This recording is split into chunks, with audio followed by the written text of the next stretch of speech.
Ladies and gentlemen, welcome to the Patriot News Hour with your host, Joshua Kapia, the independent with conservative values, fighting the liberals, protecting the homeland from terrorists, domestic and foreign. Ladies and gentlemen, we're not going to stop. We're not going to stop. We're going to tell the truth.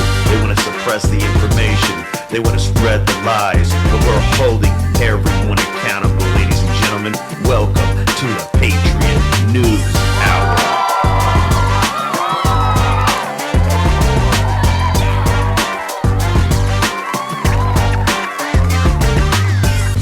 Good evening, ladies and gentlemen. It's your host, Joshua Kapia, from the Patriot News Hour.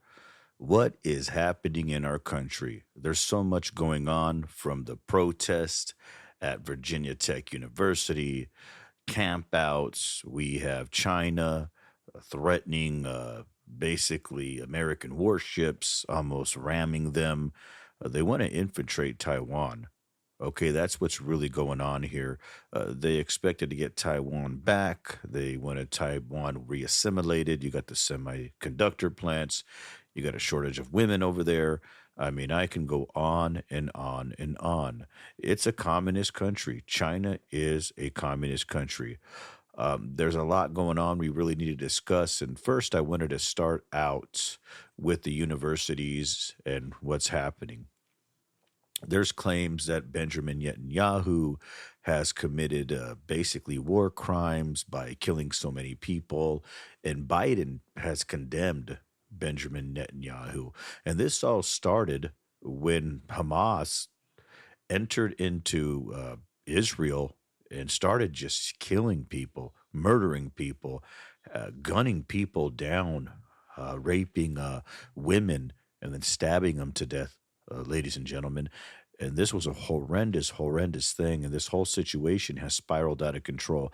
There is a documentary out, and I'll play some sound bites from it so you can listen for yourself what actually happened. But I want to read an article here from the AP, and it's by Joseph Friedman. And basically, this article is from October 7th, 2023. And this is how it all starts. And then I want to read some excerpts from this article, and then I want to jump into some actual sound bites of what's going on at these universities. I'm sure a lot of you are watching what's going on the Brooklyn Bridge in New York. I mean, for crying out loud, we got the National Guard in the subways. And our politicians are still telling us that there's nothing to see here.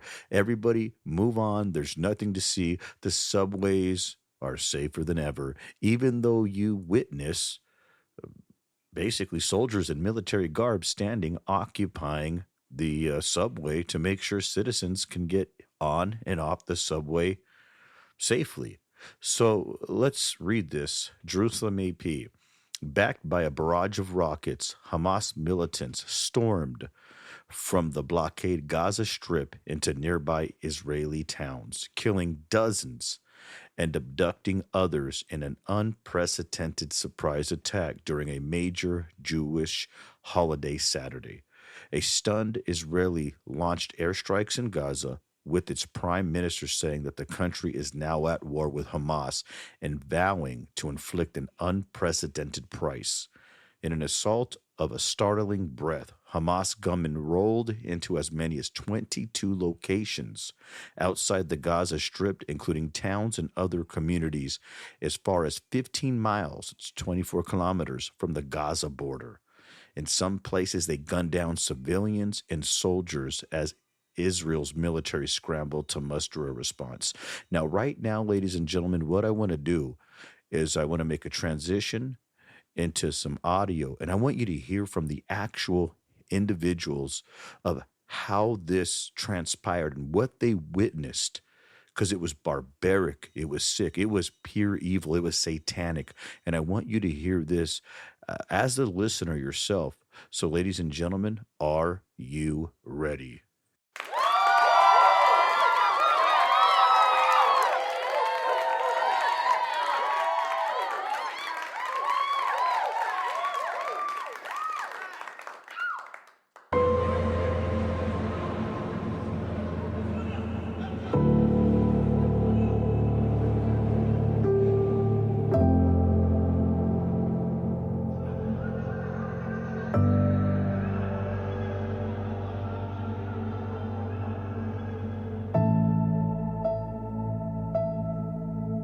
There were 10 men around me.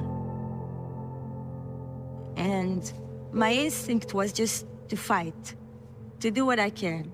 I wanted to show them that I'm strong and that I'm not gonna go away that easily, that they're not gonna take me so easily. I'm gonna fight them.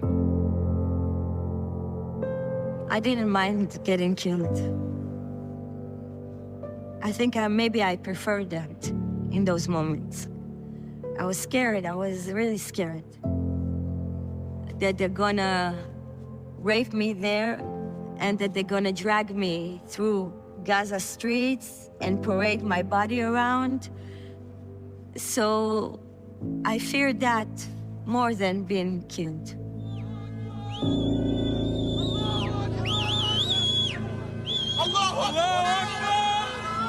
First thing you see is the terrorist drags Nama out, and her face looks terrified. She's barefoot and in her pajamas, and they're blood-stained. They're grabbing her by the hair, and she's all, like, messed up, and I'm thinking of her hair, and I'm, like, in my mind, I'm stroking her hair like I'm always doing, and I'm thinking of what she experienced, you know, until that point. And how long was she?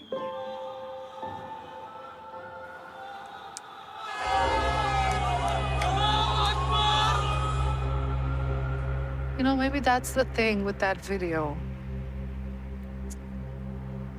That we would like to think that this couldn't be possible.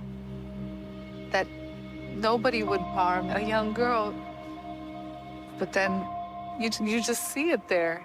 They're the one who posted that video, the Hamas. Ladies and gentlemen, as you can see, it's nothing but brutality. I mean, the mother of the victim is speaking. Hamas basically takes her out of a Jeep. They do unspeakable things to her. They rape her, they beat her, they kill her, and they parade her through the city. These individuals are animals. The death trail that follows them is absolutely egregious, and that's very, very hard for me to watch. Now, I will link this documentary on the website, and if you want to watch it, it is called Screams Before Silence. But picking up here, referring to October 7th, I want to read an article, some excerpts, and the article is called Screams Without Words, How Hamas Weaponized Sexual Violence on October 7th. So we're going to start here, and this is by Jeffrey Gettleman. And we're going to read a little bit here and just sit back and listen, ladies and gentlemen.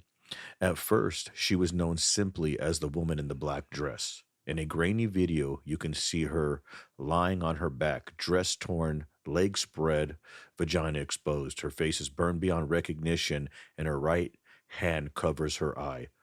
The video was shot in the early hours of October 8th by a woman searching for a missing friend at the site of the rave in southern Israel, where the day before Hamas terrorists massacred hundreds of young Israelis. The video went viral with thousands of people responding, desperate to know if the woman in the black dress was their missing friend, sister, or daughter. One family knew exactly who she was, Gal Al-Bush, mother of two working-class town in central Israel who disappeared from the rave that night with her husband. As the terrorists closed in on her, trapped on a highway in a line of cars of people trying to flee the party, she sent one final WhatsApp message to her family. And this message, ladies and gentlemen, just said, "You don't understand." Now, based largely on the video evidence, which was verified by the New York Times, Israeli police officials said they believe that Mrs. Abdush was raped, and she had become a symbol of the horrors visited upon Israeli women and girls during the October 7th attacks. Israeli officials say that everywhere Hamas terrorists struck, the rave, the military base along the Gaza border, and the Kitsum Bum, they brutalized women. A 2-month investigation by the Times uncovered painful new details, establishing that the attacks against women were not isolated events, part of a broader pattern of gender-based violence on October 7th, relying on video footage, photographs, GPS data from mobile phones, and interviews with more than 150 people, including witnesses, medical personnel, soldiers, and rape counselors. The Times identified at least 7 locations where Israeli women and girls appear to have been sexually assaulted or mutilated. Ladies and gentlemen, these individuals have no respect for life. Barbaric. Women have no value, even lower than cattle. So they just go around slaughtering them. And as you watch this documentary, Screams Before Silence, these people recount horrid things I don't even want to mention on this podcast. So I advise you to watch it and understand what's really going on. What we're going to do is we're going to jump ahead and we're going to talk about the response that Israel gave and kind of how the international community is condemning Israel, which they're calling a disproportionate response because they're saying, the international community, that Israel is basically bordering committing war crimes by killing so many men, women, and children. This is a serious issue. Israel doesn't want a two-state solution, to have Palestinians have their own state. And probably a lot of that is they probably believe Israel, that they're just going to become more hostile. They're going to build up a state that's going to become powerful. It's going to have a powerful military. And the other individuals are arguing on the other side from America that the two-state solution will work. And we'll touch base on that. But right now, let's play a little soundbite regarding what is happening when it comes to the Israeli response. And then from there, ladies and gentlemen, we'll jump over to the universities because right now, I think some universities are having enough and they're dispersing the crowds in their camps that they made. So, ladies and gentlemen, here we go. Mohammed Abu Shihab says Israeli snipers have just shot his 2 sons. One is dead, the other injured. Grief and anger overwhelm him. I will take revenge for you, my son. This is a martyr. I want to see my sons, the sons I had after 9 years. They went in the blink of an eye. My God. On the floors of Nasser Hospital in Khan Yunis, there's barely any space left. The most recently injured are brought in from cars, on blankets, or carried in arms. Outside, mourners gather. Ruzam al-Ashram cradles her husband's shoe. It's what she has left of him, she says, the souvenir of a marriage ended by violence only just after it had begun. We got married 6 months before the war, and today he's martyred. He left me alone. After prayers, the shrouded bodies are taken for burial. One is so small and light that its bearer seems he can hardly feel the weight. Khan Yunis was where hundreds of thousands of Gaza's Palestinians fled to when Israel's military assaulted the north. Now Israeli tanks have pushed into the heart of southern Gaza's main city too. Fighting with Hamas is fierce and ongoing.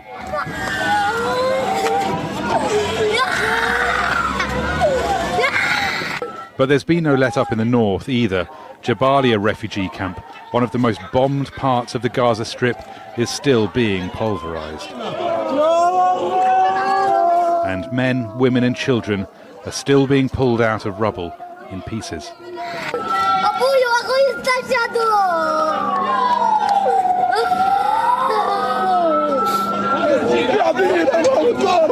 We were sitting in our house in peace. What did we do, God? Let the world see what is happening to us. It's been said too many times to count that nowhere in Gaza is safe. But that's being constantly repeated because it's true. Rory Challens, Al Jazeera. Look, ladies and gentlemen, this is very difficult to witness. It's a very difficult situation. And as Americans, we're so indoctrinated by TV. We're bombarded with one-sided viewpoints. It's very difficult in a society that programs individuals, Americans, that it's a one-sided deal. And I totally understand what happened on October 7th when Hamas came over and they killed, they murdered, they raped the Israeli women, and then they used the women and children as shields in Gaza. But when you watch the videos of the destruction of the property and children crying and children dying and women dying and husbands being taken away, this whole thing has become a disaster. And talking to a lot of people, I've heard statements like, hey, just abolish it completely, wipe Gaza off the map, nuke it. We're talking about humanity here, ladies and gentlemen. We're talking about people. We're talking about families. We're talking about children. This issue isn't going to be solved overnight. I mean, you have this ideology, these conflicts over religion, who Jesus is, who David is, who does Moses belong to, and it can go on and on and on. And not only am I a radio host of the Patriot News Hour, but I'm a pastor, I'm a theologian. I understand the dynamics and the complexities of the religious conflict and the ideology going on here. This issue's been going on for thousands of years. It's not going to be resolved overnight, and I'm praying that these people can live in peace one day. I really don't know if that's ever going to happen. But right now, it's just nothing but a tragedy. So right now, Israel's a little concerned over the international community that if this situation keeps escalating and children keep dying and tanks keep rolling in, that basically there can be a warrant issued for Netanyahu. And not only that, you have these proxies coming in through Iran, and we could have sleeper cells in America already here. ISIS is relocated to Africa, and different terrorist organizations during these military campaigns are basically dispersing and recharging and revamping their military. And even Iran's a massive problem. Look at what just happened, shooting all these missiles, these medium-range missiles, these ICBMs, and the Iron Dome, and shot them down in Israel. And so this could really escalate to World War III. And if that happens, it's going to be a complete disaster. And before the show ends, I'm going to play a soundbite, and I want you guys to hear what would happen if World War III actually happened. It's a pretty scary and it's a pretty crazy thing. So, ladies and gentlemen, let's go to the international community and what they might do, and how they might sanction Israel, maybe, or basically have an arrest warrant like they did with Vladimir Putin. So, ladies and gentlemen, are you ready? Raf, I do want to ask you about one other piece of news we've got here. NBC News learning that Israel is concerned that the International Criminal Court could soon issue an arrest warrant for Israeli Prime Minister Benjamin Netanyahu, as well as other senior Israeli officials. What is the background on this? What are you hearing? Right. So an Israeli official tells me this morning that Israel is concerned those arrest warrants could come potentially as early as this week. Prime Minister Netanyahu, the defense minister, potentially senior Israeli officials. We asked the International Criminal Court about this. They said that they would not comment on any potential future arrest warrants, but they have confirmed that they have opened up an investigation into the situation in Israel and the occupied Palestinian territories. This Israeli official tells me that Israel is working through diplomatic channels to try to make sure that those warrants are not issued. It is not clear at this point whether the court also intends to issue warrants for the arrests of senior Hamas leaders, which is a possibility.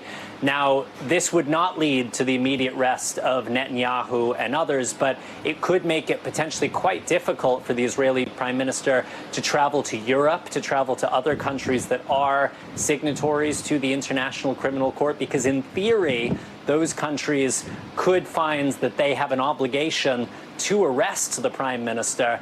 This would put Prime Minister Netanyahu in the same category as Vladimir Putin, who had an arrest warrant issued against him for alleged war crimes committed in Ukraine. We should say, Savannah, the International Criminal Court is separate from the International Court of Justice, which is right now hearing a case on whether or not Israel is committing genocide in Gaza, an allegation Israel denies. Ladies and gentlemen, this thing is getting tedious. The tensions are rising. Benjamin Netanyahu is working through diplomatic channels not to be put on that list. And being on that list is not good. And not being on that list is very important, and I'll tell you why. We fund and give Israel aid of billions of dollars. We do it to Ukraine. We just had a multi-billion-dollar package just passed, Joe Biden's package to Ukraine.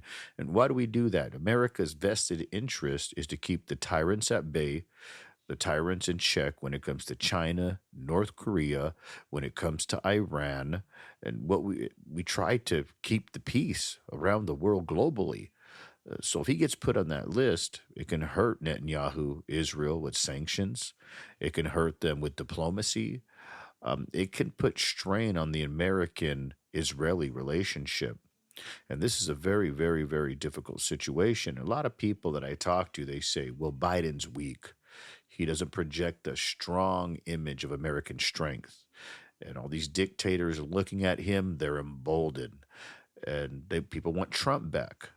They believe that he's going to come in, he's going to provide tenacity, he's going to be bombastic, he's going to be bold, and somehow the dictators are just going to flee. Now, remember, I'm an independent with conservative values. I like thinking for myself. That's the way I put it. I really don't think it's that easy of an issue. Just imagine, sit back while you smoke your cigar and drink your cognac or whatever you're doing right now while you're listening to the Patriot News Hour. Do you really think these individuals, these psychopaths, these sociopaths, these dictators are just going to go away? I mean, they're stockpiling nuclear weapons, proliferating their dangerous weapons. They're ramping everything up globally, headed to an escalation. I truly believe, right here, right now, what I'm saying on this microphone with thousands of listeners, that the war is coming. There will be a World War III coming. That's why you have the preppers. But America does a pretty good job on keeping the image under control, and we live our everyday life thinking we're not under that serious of a threat until something actually happens in America. But the time is coming. We need to prepare. We need to be sober-minded. We need to understand what is really going on in this country. I don't think it's as easy as saying, well, if this person was elected or if this person was elected. We can only restrain the mad dog for so long, and there's quite a few of them out there until we get into some type of inevitable conflict and have mass casualties, ladies and gentlemen. Now, what I want to do is switch to a situation here, and I really want to talk about these protests. They're just crazy. They're out of control. Everything is just become totally insane. Now, I want to read an article right now, ladies and gentlemen, it's from NPR. It talks about the protest. It was updated April 29th by Jocelyn Diaz. And I want to read it. And it basically, the title is, As Student Protesters Get Arrested, They Risk Being Banned from Campus Too. So let's just pick it up here. Pro-Palestinian demonstrators continue to turn out at schools across the country, despite the risk of detention and suspension, with nearly 300 more protesters arrested over the weekend. At Columbia University, where a pro-Palestinian encampment has catalyzed dozens of similar demonstrations across the nation. Student protesters face threats of punishment, with some students already receiving word of their suspension. On Monday morning, Columbia University president announced that in negotiations over the encampment, faculty, leaders, and student organizers were not able to reach an agreement. The university gave students until 2 p.m. Eastern Time to disperse and abandon the encampments or else face suspension pending further investigation, according to flyers it distributed on campus. This is a tenuous situation. And I ask myself, when I look at this situation evolving and it going on. I said, why are they camping out at these universities? How much control does a university influence have over the policy of the United States of America? Come to find out, a lot of these universities invest in military companies, munition manufacturers. And so a lot of these individuals here are blaming the universities that they go to. And a lot of the individuals there don't even go to the university, are saying, hey, divest. We want you to pull money out of these companies. That's not the way it works. And in one of these pictures, a young lady is holding a sign up saying people over profit.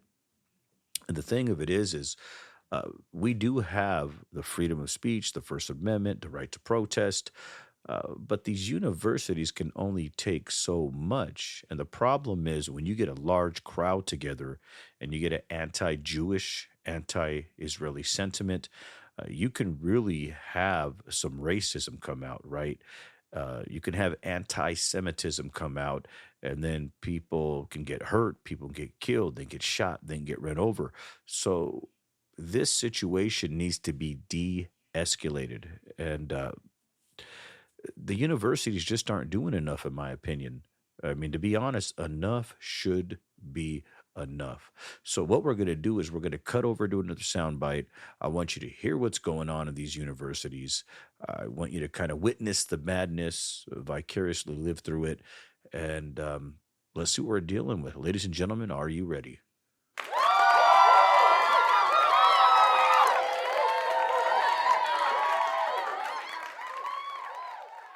Campuses growing and spreading.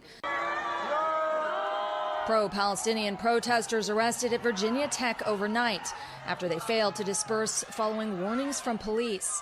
The university saying it recognized that the situation had the increasing potential to become unsafe. The heated conflicts now playing out at dozens of schools nationwide, with students demanding an end to the Israel-Hamas war and that their schools divest from Israel. Over the weekend, fights breaking out at UCLA, dueling protesters clashing on campus. Police officers setting up barriers to separate the demonstrations. I would not feel safe being on campus. It really makes me feel, even being back here, pity for the students who have to deal with this every day. Also in Los Angeles at USC, the school's famed Trojan statue vandalized. The protests popping up from the West Coast to the Southwest, at Arizona State University to the Midwest, at Indiana University. I never believed it would happen here in Bloomington, Indiana.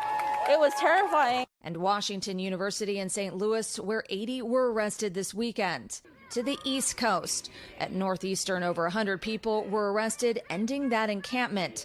At Harvard, protesters put up a Palestinian flag where an American flag would fly. And while demonstrators remain at MIT, the president wants encampments shut down. It is creating a potential magnet for disruptive outside protesters. And at Columbia in New York, the pro-Palestinian encampment still stands, despite the police crackdown earlier this month, which ignited campus protests nationwide. Many Jewish students across college campuses fearing for their safety. The atmosphere that's created here, you feel threatened as a Jewish student. Allowing this to happen at college campuses is downright, it's disgusting. Meanwhile, thousands of miles away, in an encampment in Gaza, displaced Palestinians send a message of gratitude to the American students. While the University of Southern California has canceled its main commencement event due to safety concerns, there are also worries here at Columbia University that they'll have to do the same, although the student protesters say they hope it doesn't come to that. They are adamant that their demands be met. Late Friday, we heard from the university saying that to send in the NYPD to clear out the encampment again would be, quote, counterproductive. Savannah. All right, Aaron McLaughlin, thank you very much. Ladies and gentlemen, there you have it. It is getting crazy out there. The protests, they're just swamping the universities, trying to get somebody to basically notice what's going on as far as the people dying, the atrocities. Like I said, this is not a very good situation at all. I want to read an article here. It's basically from Sky News, and this was written here on Tuesday, the 16th of April. And I did talk about World War, and that's not to scare everybody. And I'm going to give a different view because that's what I do on this show. And the title of the article is Are We Headed for World War III? Experts give their verdict. So here we go. We'll just stop at the top of the article here. In a world that has grown more dangerous in recent years, the nightmare scenario of a third world war is in the public consciousness. Earlier this year, UK Defense Secretary Grant Shapps warned the world could be engulfed by wars involving China, Russia, North Korea, and Iran in the next 5 years, and said we are moving from a post-war to a pre-war world. The relief felt at the end of the Cold War in the late 80s has been replaced with increasingly alarm at Russia's invasion of Ukraine, and there is an outcry at the humanitarian catastrophic nature in Gaza. Sky News spoke to experts about whether World War III is a possibility and if we are really living in a pre-war world. The international order is fraying. Hugh Levat, Senior Policy Fellow at the European Council of Foreign Relations think tank.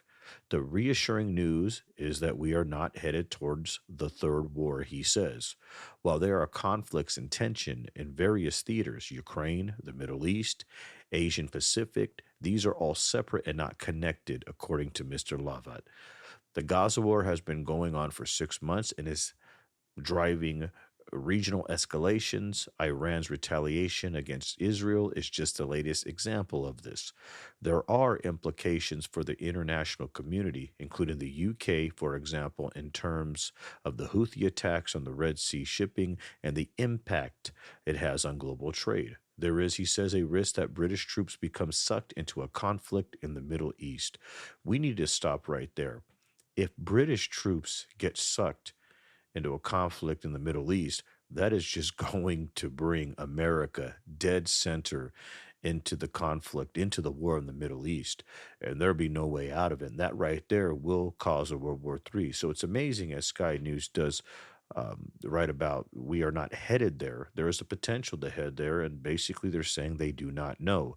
Now, one thing I do know, ladies and gentlemen, is I don't feel as safe in America as I used to.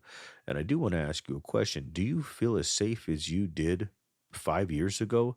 And the response that I'm probably going to get, if I could actually get one, but I can't hear you, is yeah, I felt safer under Trump.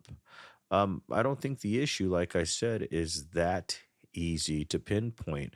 I just think the dynamics of what's going on in the global affairs make it very, very difficult. One thing I tell people is Biden, he will basically go to war with anybody, it seems like. I mean, he called Xi Jinping a dictator at an international conference. This is not a good thing.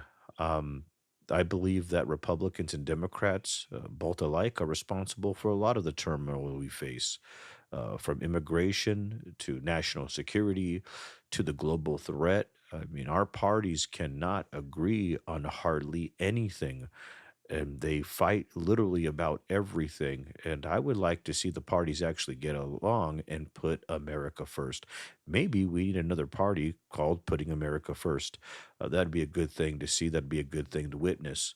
But right now, we just don't know what's going to happen with these global dictators. So let's continue reading parts of this article. More likely now than at any time since the end of the last World War.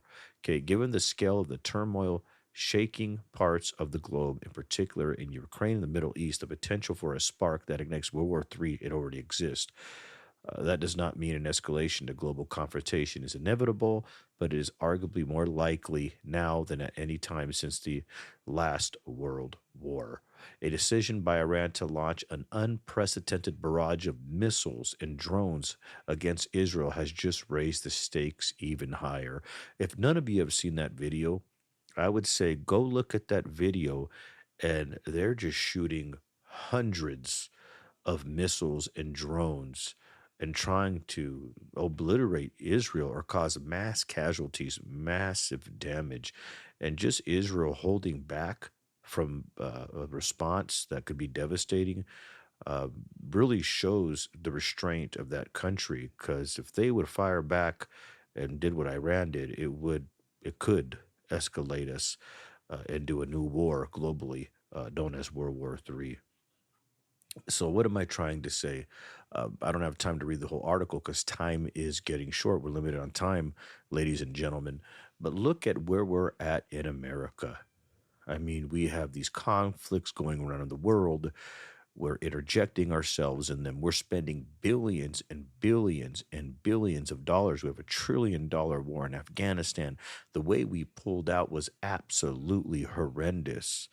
Vladimir Putin said he wasn't going to move into Ukraine. He actually did move into Ukraine. So, ladies and gentlemen, we are facing a very different world, a very different America. We really got to come together as a country and start talking about actual solutions that we need to come up with, ingenuitive ways to make America a safer place. The borders are open. We do have terrorist cells that have already crossed. Be safe out there, ladies and gentlemen. We're going to touch on many, many things on the next podcast. We'll talk about some things going on with Puff Daddy, known as Sean Combs, what he's doing, the federal raid. We'll play some sound bites on that. We'll touch on many other issues going around in our country as far as taxes and everything else, and what the presidential election will be looking like, and the dynamics of it, and who's looking to come ahead. And we will actually look at Trump's trials and what he's facing. So, ladies and gentlemen, I want to thank you for tuning in to the Patriot News Hour. It's your host, Joshua Kapia, and I just want to thank you all. Until next time, until we meet again, God bless you all, and God bless the United States of America.